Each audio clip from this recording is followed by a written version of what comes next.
Hello and welcome to the Kickstart Your Book Sales podcast. Monica is on vacation this week, so I have my very good friend and fulfillment expert, Laurie Foster, here to talk to us about how fulfillment can suck less. Welcome, Laurie. How are you doing today? Hey, I'm okay. I just got a COVID booster, so I'm trucking along.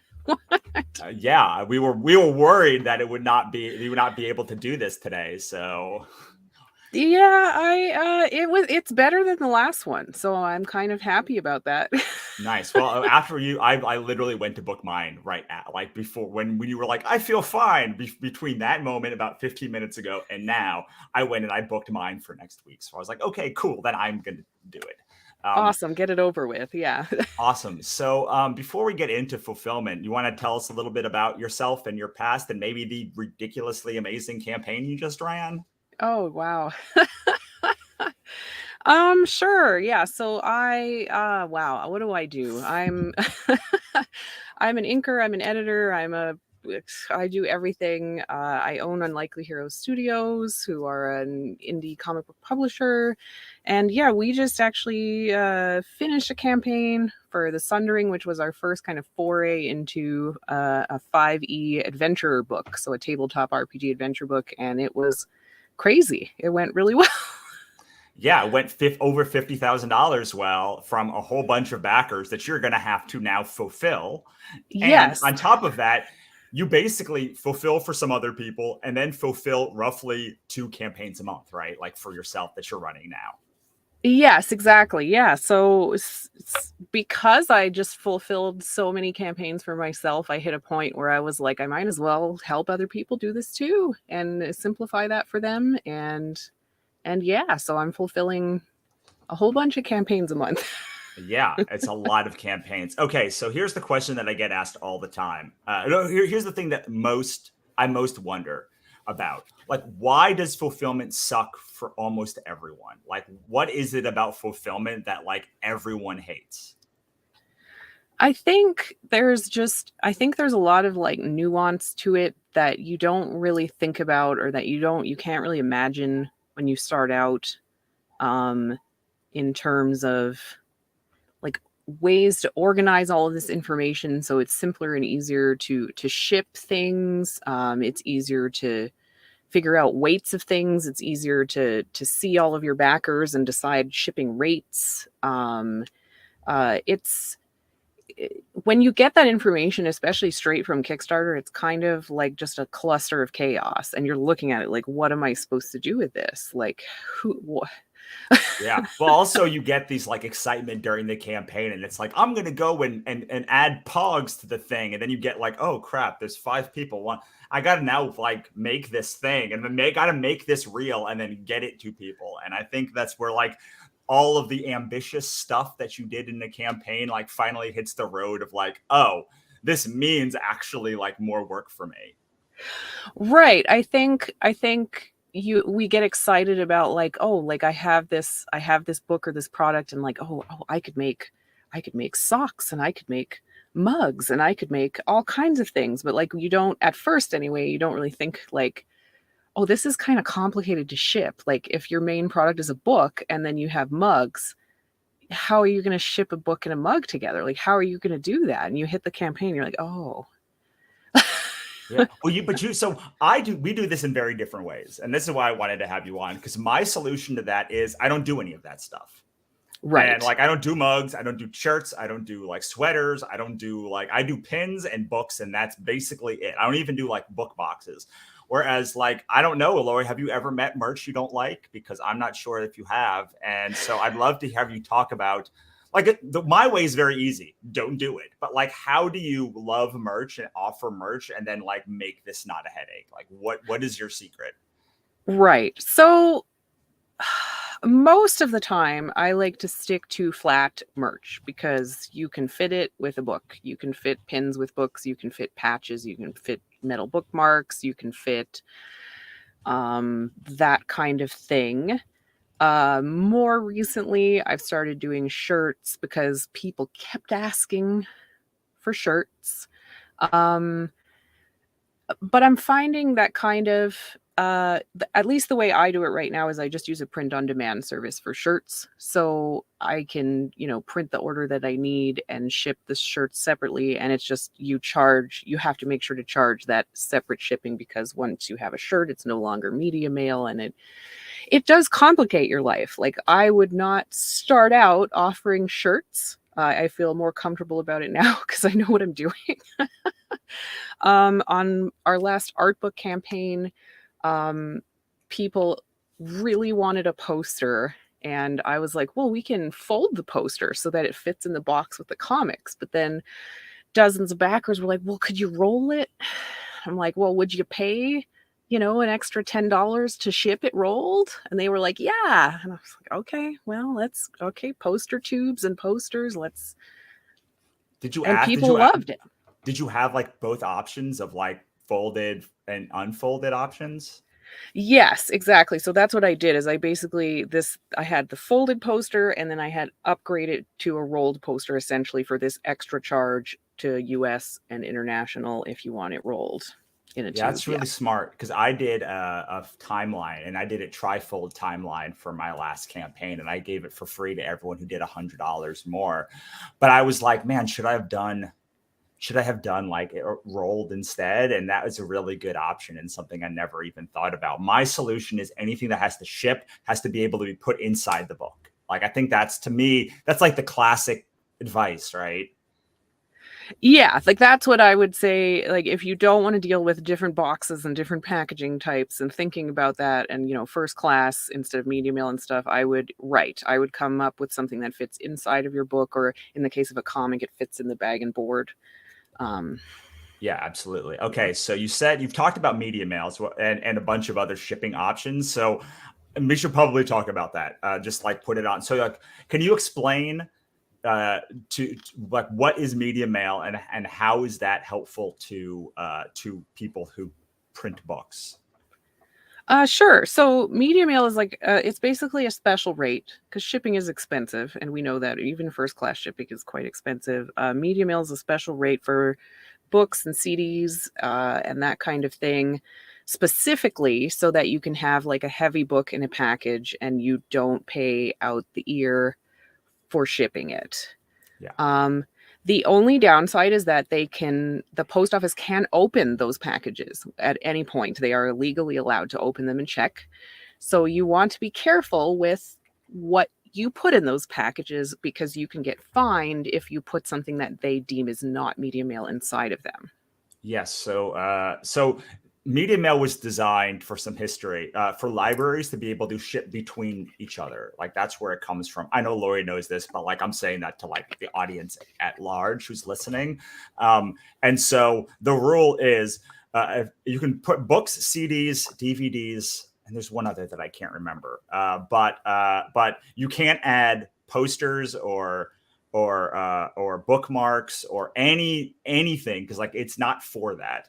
The advantage of media mail, on top of being cheaper than any option, pretty much, is that how shipping works is in America is there's zones. So like, I live in California, and I'm zone 1. To go to like New York, it's zone 6 or zone 7. And and in order to ship something, like, it's much more expensive to ship most things from zone 1. Like, the farther away it goes, the more you're paying for shipping, which is why when you're on the West Coast, you really get kind of screwed for shipping, because like, you're not in the middle of the country, and so everything is zoned so far away from you.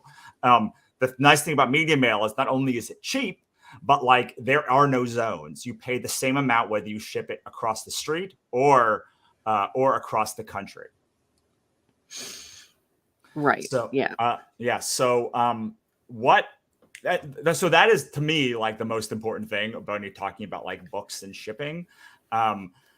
Because if you use media mail, suddenly you're doing a poster, and oops, like you're doing a t-shirt, and oops, now you don't qualify for media mail. So sometimes your shipping can triple, right? Like, it can go ridiculously high if you're shipping across the whole country.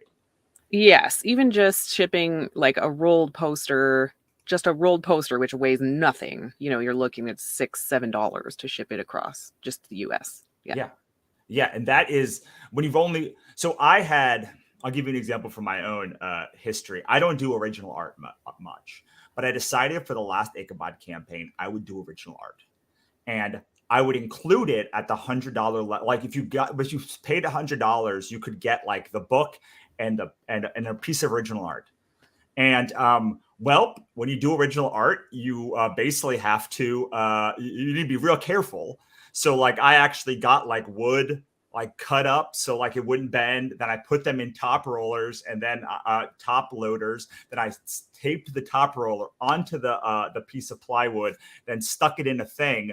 And like this is just one sheet of paper, but it cost me $20-30. I shipped it internationally. Like it cost me like $50 to ship that one thing.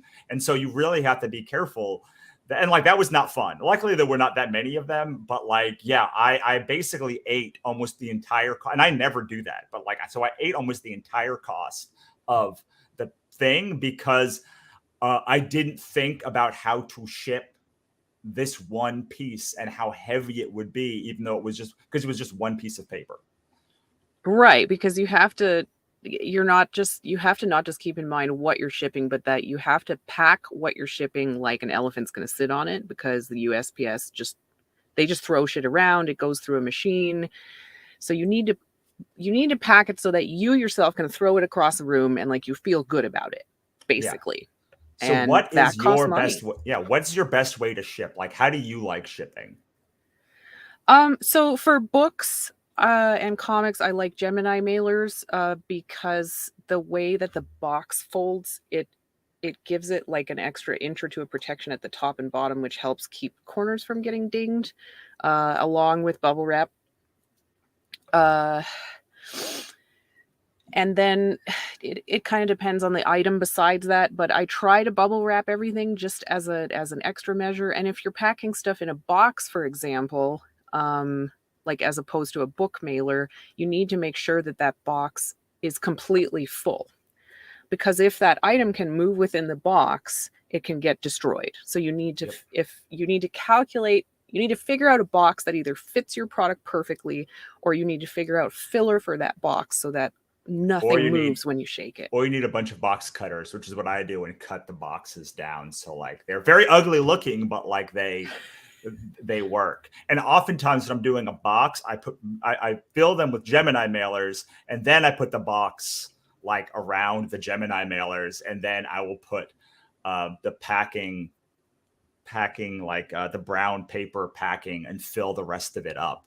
But yeah, like it's a lot. It's a lot. Like, and like sometimes it'll take me 10 minutes to pack like one big box of stuff. And like that's as opposed to just throwing them in like the Gemini mailers. Or what I used to do was I would get 2 cardboard inserts and I would slip one on either side of the cardboard insert. But what I found over time was even though you like pack it higher, this cardboard insert still does not protect it if it slips, and it can then like go out of the insert, even if only for a little bit of time. Right. So yeah, like Geminis are mine. Whether I'm doing there are also book boxes if you're doing novels. Like you can like a 6x9 book box, which are nice. I prefer Gemini mailers because they're like scalable. You know, if you have 4 books, it's a lot different than having like one book and it just like goes up and down, and they're very nice. And what I have found is there are 2 Gemini mailers. There's one for comics that I love for comics, but I usually use the one for books that doesn't have the inside insert flaps. Okay, right. So the Gemini that you're referring to, I might be referring to as a book mailer then, because I've seen an adjustable book mailer that doesn't have that inside bit as well. And they're great. Yeah, they're great. But if you're doing comics or art prints or art books, Gemini also has one that has an inside and like an inset that folds inside the books, inside the box, and then you can close the box around it, and it gives it a lot. It's like an extra added bit of protection. But when you're shipping just books, like it doesn't, like it's unnecessary because they're really made for the comics. Right. And with comics especially, you get a lot of backers who like they want to get this comic pristine. Like, and I Yes. don't just like, we're trying to ship everything pristinely, but they are very, very picky about the slightest ding in the slightest corner. So the Geminis tend to prevent that. There's occasionally an anomaly where it looks like it was crushed in a door. Like, I don't know how they do it. Yeah, me either. Yeah, because you Most of have the like time. most people that work in books like are not like going to get it graded. Like they're not there to get it graded. They're not like Exactly. collectors in that way. They're collectors in like I want a book, not like I want a book and then to sell it in 2 years for $300. Okay, so I saw Moana post something recently about Pirate Ship and tagging you. So like I'm assuming like you love Pirate Ship as much as I love Pirate Ship, right? Like I use BackerKit, but I also am using Pirate Ship now for international backers. So like, can you talk a little bit about like, so now you've picked whatever the mailer piece is, the kind you've got Gemini mailers, you've got it packed, you've got your you're going to ship a media mail. Like, where do you go next? Like, what is the thing to go to what is the next part of the step, and like where are you I use BackerKit and Pirate Ship for different reasons, but how do you do it? Right. So I also use BackerKit and then Pirate Ship. I use Pirate Ship and love Pirate Ship. It's free. The customer support at Pirate Ship is insane. Yeah. I don't know how they make money, but it's amazing. They're so good. They answer you within hours. When you use Pirate Ship, you can unlock something called a simple export rate. And what this allows you to do is ship things internationally. And it's basically 4 or 5 weight categories, and each one just has a price. So you can price your international shipments really, really easily. And they're like half the price that it would be if you used first class or you went to the post office. It's a little more of a pain in the butt, but like it is also considerably cheaper. Yeah. And it's the thing that Pirate Ship just started offering. Like I literally didn't know it existed until like someone complained that my shipping was too high internationally. So how I use it is I do my domestic stuff with BackerKit, and then I do my international with Pirate Ship. Is that how you do it? Yeah, exactly. Yeah. Yeah. And that is because BackerKit is way too expensive. Like they're like they charge you amount of money to just take your money, and then they charge you more than the actual cost of the thing is if you were just to buy it at USPS. But they are so convenient that like it makes sense, and you're only saving like 30 or 40 cents, right, for like a package in America. But like overseas, like it could literally be $120 down to $60 or $80 down to $20. Like it is just a vast, so vast, right? Yeah, it's a huge difference. It's I've been showing simple export rate to a lot of people, and they're like, "Wait, how is it?" I'm like, I don't know how they do it, but it's easily half or a third of the rate. Like, especially to Canada too. Like, I was showing someone I can ship, a box to Quebec, which is of course all the way on the other side of the country from me, for $10-12. Like, yeah, and this is something that just came out over the summer, right? Something maybe like maybe like late, maybe like early in this year, but it's something that definitely came in like 2022 and started getting like mass adoption, right? Right. Yeah. So if you've not used Pirate Ship, so just so we know, Pirate Ship is like, if you know stamps.com or like ShipStation or any of those like other things that advertise a lot, it's like that, but you don't pay a monthly fee, and like it is free, and nobody knows how they make money, or if they do make money, or if this is literally just some rich person screw you to the post office. But like it's really saved a lot of people, especially because in the pandemic, what ended up happening to me is the rates went like skyrocketed.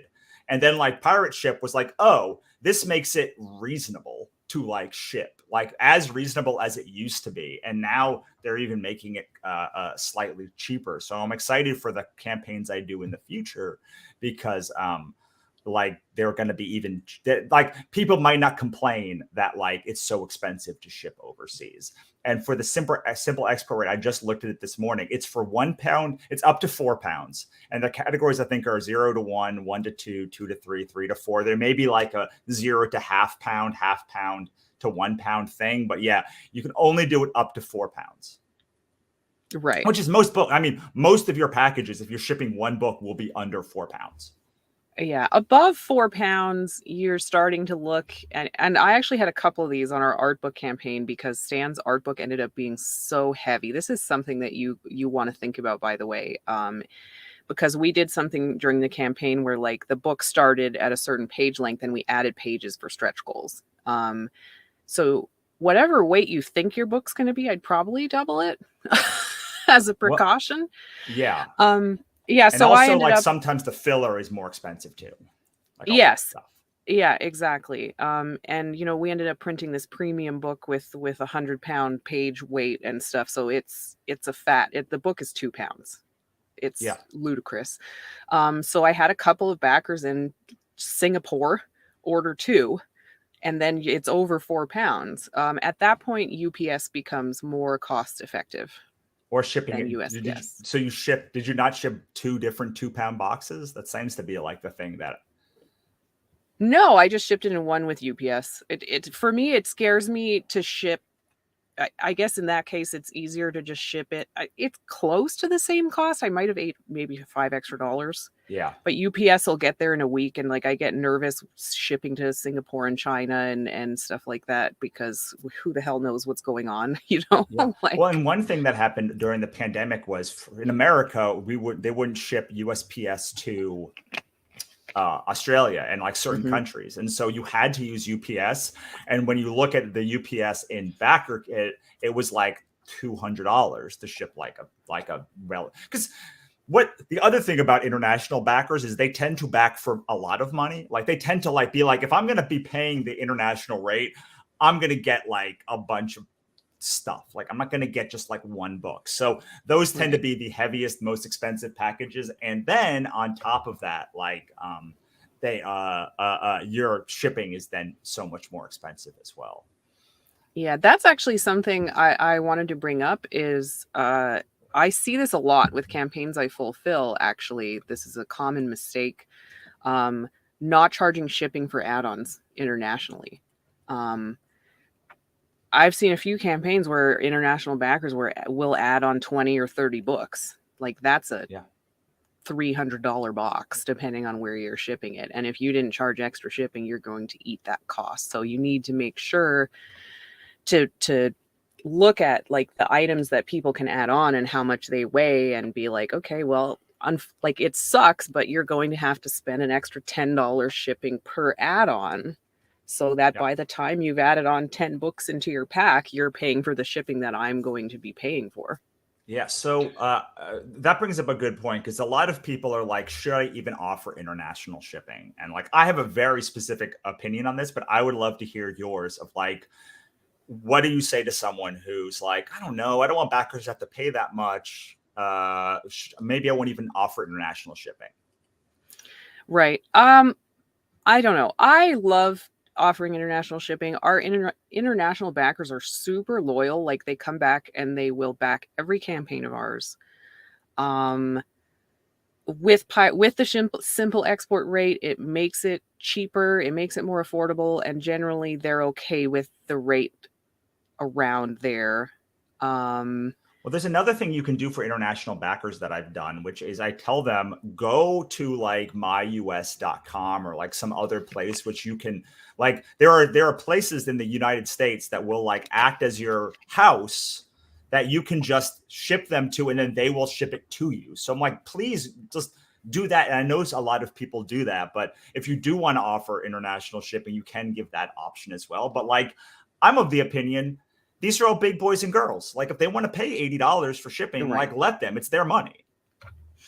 Yeah, it's it's a matter of your backers wanting to get your product. So if they're okay with paying, $20 to ship a couple of comic books, then and some of them are, then it's just like that's the rate. I charge what it costs. I'm not Yeah. trying to take advantage of anyone. I I try to make it as cheap as possible for them. Yeah. But And often things change, and then I've been dinged. Like I got dinged my last campaign. I was like, oh my God, I way undercharged shipping for this thing, even with like all of the new things. I was like, maybe I could do, and I was like, nope, I'm still going to get killed on shipping. So, but yeah, I mean, another trick that I have found on shipping is it is always the most expensive to ship the first 2 pounds. So like if you're by the time you get to like 3 and 4 pounds, it is incrementally less expensive. So oftentimes I will tell international backers, if they ask, it's like buy 10, go and find 3 other people, and then if you ship 4 books there, like it is so much less expensive than like shipping like the first 2 books, because the first 2 books might be, I don't know, $40 or $50, $60, but then like it's $5 or $6 more once you get past that initial lump, right? yeah, that's very true. And I've used that actually. One of our artists, Ian, is in the UK, and he, he'll agree with me. I'll just ship him, 20 books, and then he'll mail them out. And it costs him, $5 each to send out from the UK to the UK and the EU. So sometimes I can drop my shipping that way if you have a bunch of people in one area. Oh, that's really, yeah. So that's a good point that we should bring up, is like if you're a creator that has friends in other countries, like you can swap a lot of, like you can say like, I'll send you 20, you send me 20 in your US campaign, and like we can, like if you don't want to hire a fulfillment person, and like fulfillment people are generally like not very expensive, like on a like I don't know, like when I've done it, it's been like $2 additional or $3 additional per like package, plus pack and pick sheet fees or something like that. So like, yes, if you're running a very small margin, it's like not possible to do, but like you can, like it's much more affordable than you think. The problem is most fulfillment places will only do like 300 orders or more, or like 100 orders or more, and you might not have 100 orders or more to do. So that gives you the option, if you like have a friend in the US, you have a friend in the UK, like you can kind of swap in that way. Right, exactly. And that's, I mean, I don't know if I can bring that up, but that's something I have done before as a fulfillment. I don't know if I'd call myself a fulfillment center. I don't know if we'd go that far, but as a fulfillment specialist, I have just done very small, like there's a campaign being run in the UK and they got 10 or 15 US backers. They say, can you fulfill it? I say, sure. Like, why not? It's not.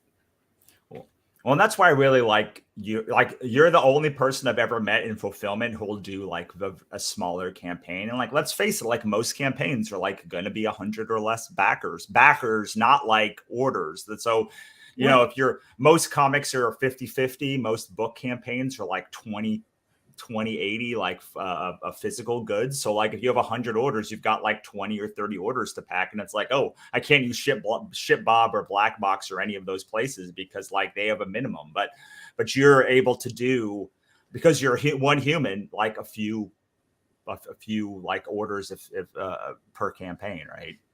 Yeah, absolutely. And it's I was talking to a writer actually in Canada who she just ran a campaign, and I had posted, my rates, like the shipping rates, and she was like, how is it cheaper for you to send a box to Canada than it is for me to send a box to Canada?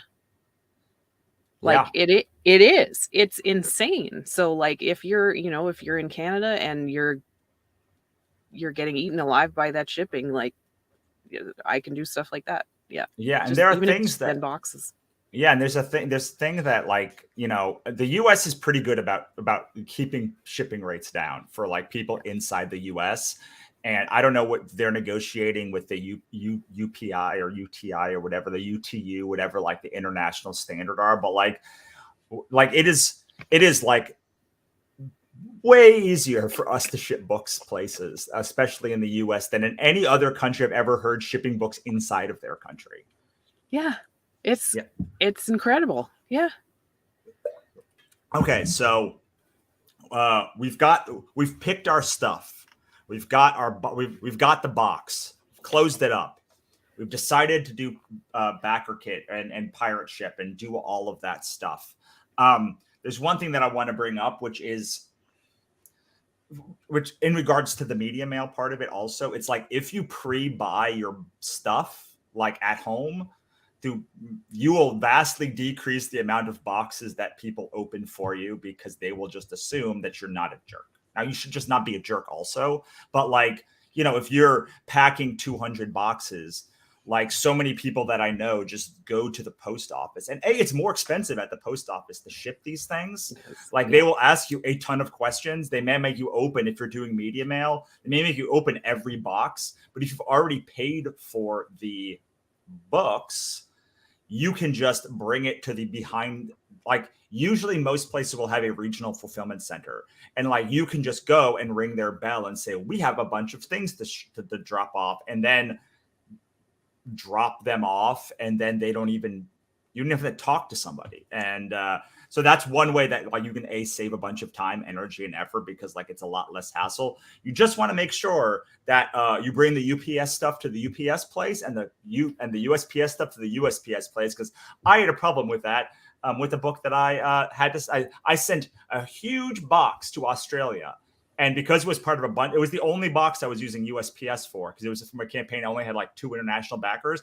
So I brought the entire shipment to USPS, and I forgot to take that one box out. And so crap. So like, and it wasn't like I got the rate back, but like it was like $150 of stuff that I had in there. Like that was my cost. So anyway, yeah, make sure you don't do that stupid mistake either. Yeah.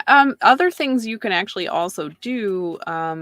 I believe Pirate Ship has it, and Stamps also has it. You can set up a pickup. So if your place is, I assume it's if your place is on a postal route and not in the middle of like nowhere, they will just come and pick it up. So you don't even have to drive in. So I had a problem with this when I packed like my 1,000 or my like 200, 300 book order, because I scheduled a pickup. The person came and was like, I'm not picking that up.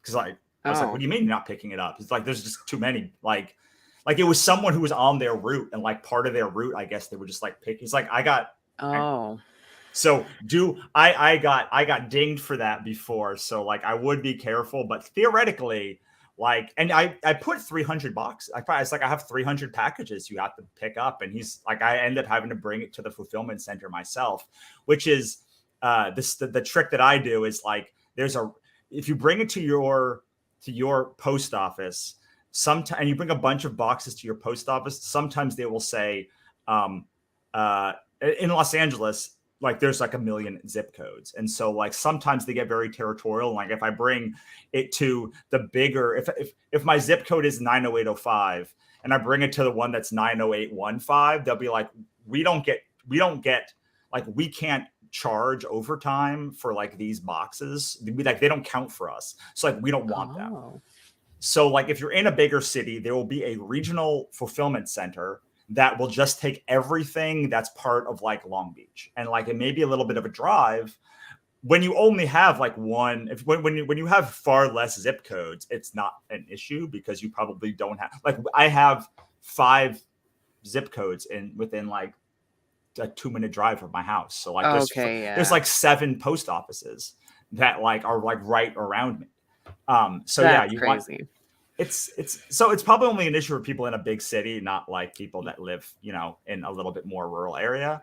But it's definitely something that you want. Can we talk about for a second, like communication with backers? Because I think we've kind of covered, and if you have questions about this, like this is the time to ask, because we're live on air. We're not going to be live on air for like much longer, but like we've decided what to do. We've taken out all of the pitfalls of like, when we've decided where we're going to ship and how we're going to ship. We've packed it all up.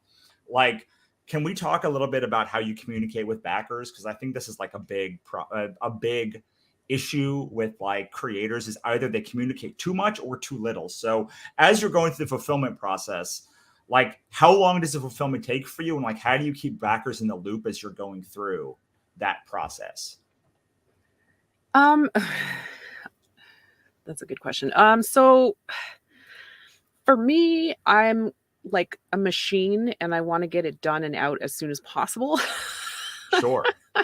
So when I have all of the stuff that I'm going to need to ship out, I send an update. I say, I have all the stuff. I'm going to start shipping.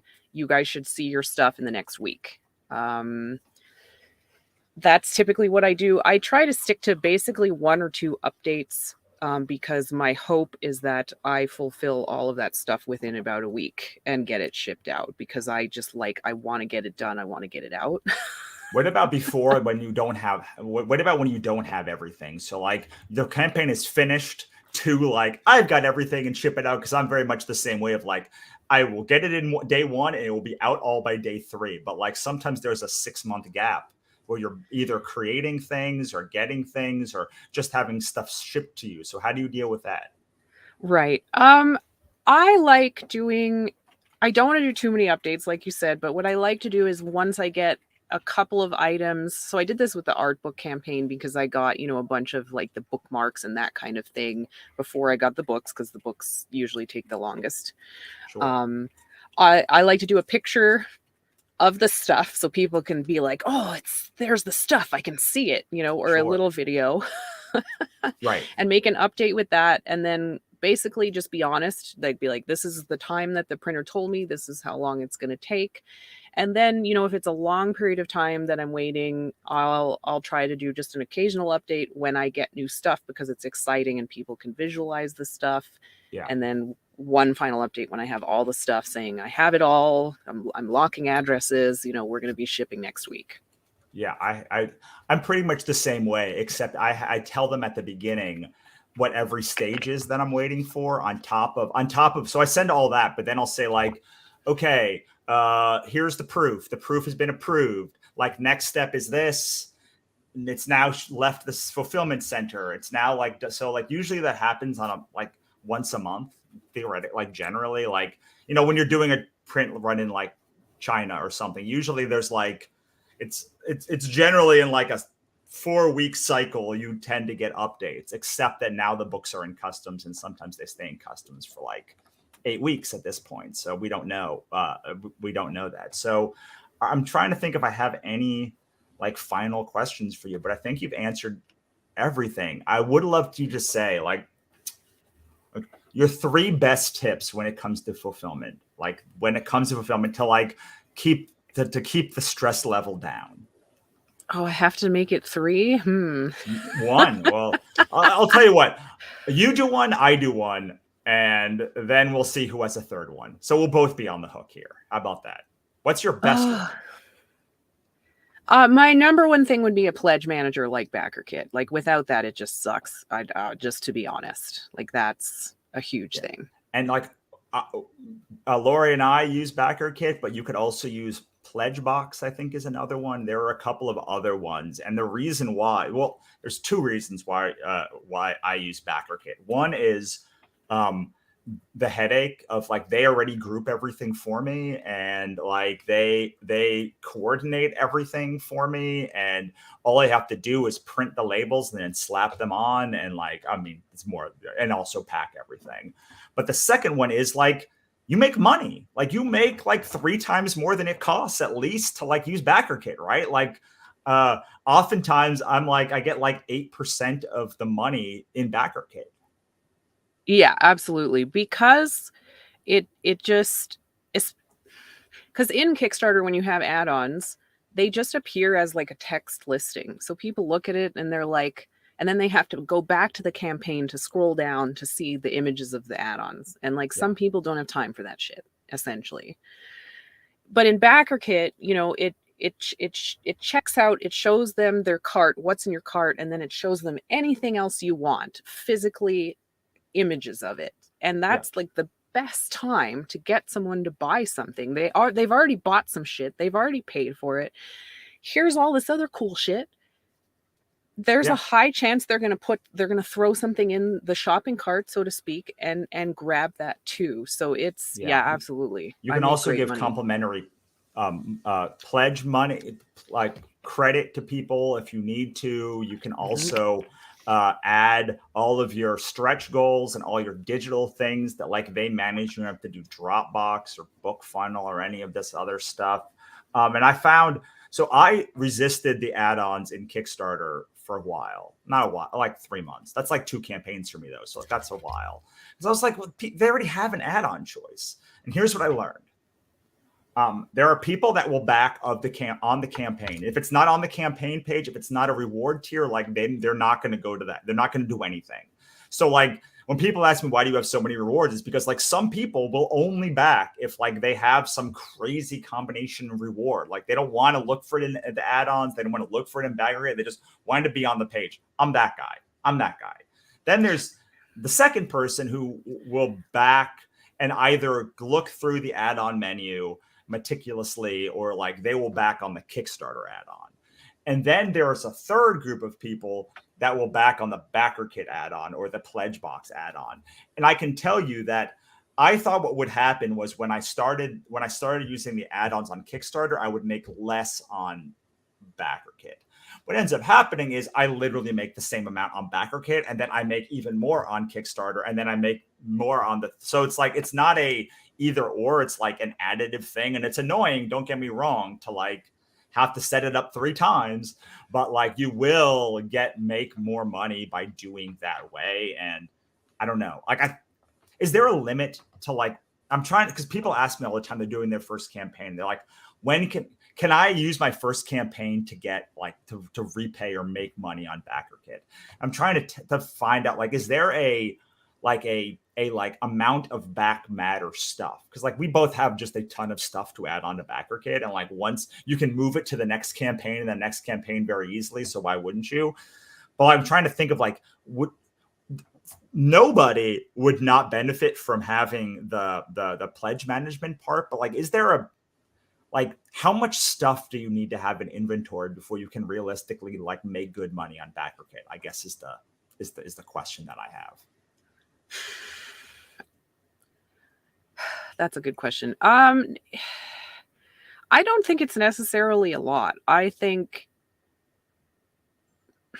so I'll tell you what I have. My thing is add something special to Backer Kit. This is my best Backer Kit thing. So when I do a campaign, there's like the book and then the book and the pin. And every single time I do the campaign, all the people that don't get the pin, I send an email. I ask a pledge question. Do you want to upgrade to the pin? And like 20% of people will upgrade. And like so if you have a special thing, the people that haven't upgraded will often upgrade. Now, I did this other thing the last campaign where I said we had a digital fold out map. And you only got it if you pledged $100. And you also got the digital only if you pledged $100. So I had a digital $5 add-on, was like, hey, for $5, do you want to like upgrade and get the digital map? I swear to God, almost every single person, like 100 people out of a 300 person campaign took that upgrade. It was only $5. Almost everyone wanted it because they were like long-term fans.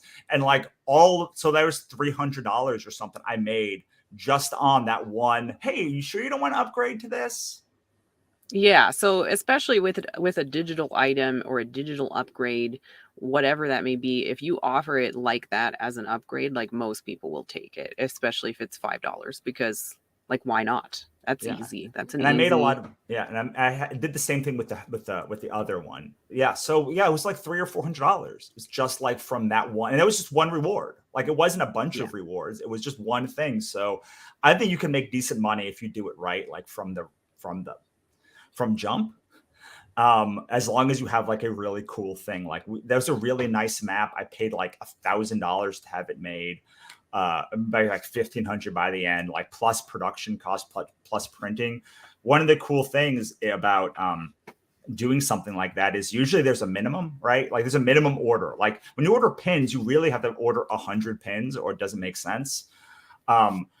Same thing with like when you order 100, like you have to order a certain amount of posters or like proofs or booklets or something. Usually most printers have like a minimum of 100. Yeah. Not like cat print, but like those are for really high end, like nice ones. But if you're just ordering something like this, so you probably have an order of 20. You probably have gotten 20 orders during your campaign. You have 80 other ones, 50, 30, 50, 80 other ones that like you had to order to like make it make sense for you, or even just to make the order happen. So like you can just like you have, this is not an additional cost. You already have to pack all of those orders and you already have all of those things. So like aside from moving from media mail to not media mail, like you, as long as you get that cost, are like, it's not more, you've already paid for all of the stuff, including all of the material usually.